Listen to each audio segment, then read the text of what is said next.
प्रकृति हमारा सबसे बड़ा गुरु है। ये प्रकृति से ही इस दुनिया का निर्माण हुआ है। हाय दोस्तों, कैसे हो आप सब। मैं हूँ विनोद मौर्य। हर बार की तरह इस बार भी मैं आप सबके लिए बहुत ही प्यारी स्टोरी लेकर आया हूँ।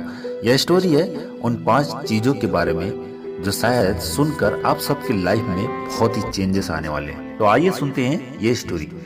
आप सबको प्रकृति और मनुष्य का क्या रिलेशन है यह तो पता ही होगा, पर मैं आज आपसे मनुष्य और प्रकृति के एक अलग ही रिलेशनशिप के बारे में बताऊंगा। और वो रिलेशन है टीचर और स्टूडेंट का। जी हाँ, प्रकृति हमारी सबसे बड़ी टीचर है। यह हमें हर पल कुछ ना कुछ सिखाती रहती है, बस जरूरत है तो थोड़ा ध्यान देने की। आज तक मनुष्य ने जो कुछ भी हासिल किया है वो प्रकृति से ही सीख लेकर ही किया है।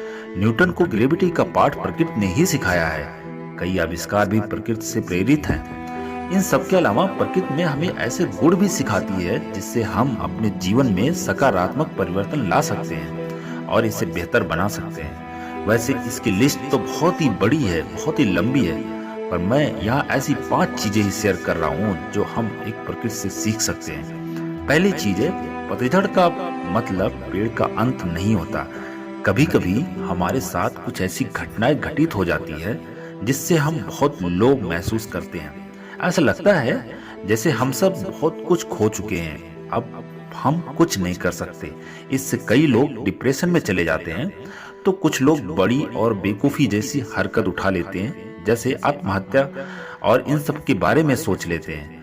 पतझड़ के समय जब पेड़ में एक ऐसी भी पत्ती नहीं बचती है तो क्या उस पेड़ का अंत हो जाता है? नहीं, वो पेड़ हार नहीं मानता।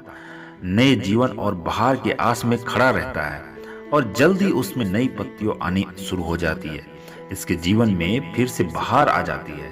यही प्रकृति का नियम है। ठीक ऐसे ही अगर हमारे जीवन में कुछ ऐसी डिस्ट्रक्शन, ऐसी परेशानी, ऐसी टेंशन कुछ पल के लिए आते हैं तो इसका मतलब अंत नहीं, बल्कि ये इस बात का इशारा है कि हमारे जीवन में भी नई बहार आएगी। अंततः हमें सब कुछ भूलकर नई जिंदगी की शुरुआत करनी चाहिए और ऐसे विश्वास रखना चाहिए कि नई जिंदगी पुरानी से बेहतर होगी। दूसरी बात है, कमल कीचड़ में भी रहकर अपना एक अलग पहचान बनाता है। ये मेरी सबसे फेवरेट लाइन है। यही बात मुझे बुराई के बीच रहकर भी अच्छा करने के लिए प्रेरित करती है। जिस तरह कमल कीचड़ में रहकर भी अपने अंदर कीचड़ वाले गुण विकसित तो नहीं होने देता, उसी तरह चाहे हमारे आसपास कितनी ही बुराइयां क्यों ना हो, उसे अपने अंदर पनपने नहीं देना चाहिए। हमें अपना अलग पहचान बनाना चाहिए। ठीक तीसरी बात, नदी का बहाव ऊंचाई से नीचे की ओर होता है। जिस तरह से नदी में पानी का बहाव लेवल की ओर ही होता है, उसी तरह हमारी जिंदगी में भी प्रेम भाव का प्रवाह बड़े से छोटे की ओर होता है।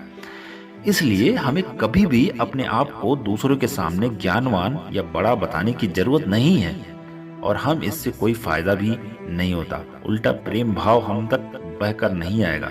चौथी बात, ऊंची पर्वतों में आवाज का परिवर्तन होता है। जी हाँ, जब कोई पर्वत की ऊंची चोटी से जोर से आवाज लगाता है तो वही आवाज वापस लौटकर उसी को सुनाई देती है। विज्ञान में इस घटना को इको कहते हैं, पर यही नियम हमारे जीवन में भी लागू होता है। हम वही पाते हैं जो हम दूसरों को देते हैं। हम जैसे व्यवहार दूसरों के लिए करते हैं वही हमें वापस मिलता है। यदि हम दूसरों का सम्मान करते हैं तो वह हमें भी सम्मान मिलेगा। यदि हम दूसरों के बारे में गलत भाव रखेंगे तो वह वापस हमें वही मिलेगा।